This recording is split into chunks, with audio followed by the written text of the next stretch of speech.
Okay, so let's test our recipe. I've set up the recipe to launch when I turn on switch control, so I'll triple click home to turn switch control on. And now we see your switches are configured to use the 2-switch Morse recipe.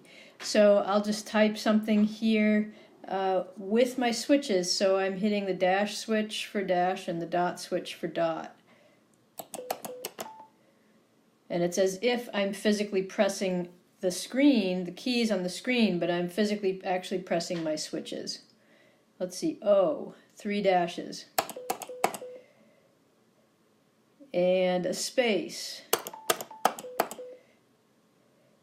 B.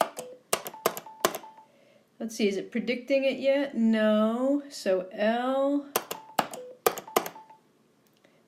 So I have the choice. I've got blue, that's the word I want.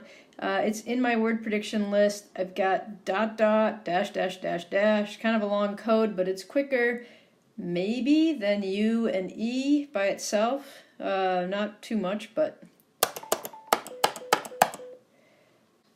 go blue, and it looks like our recipe is working.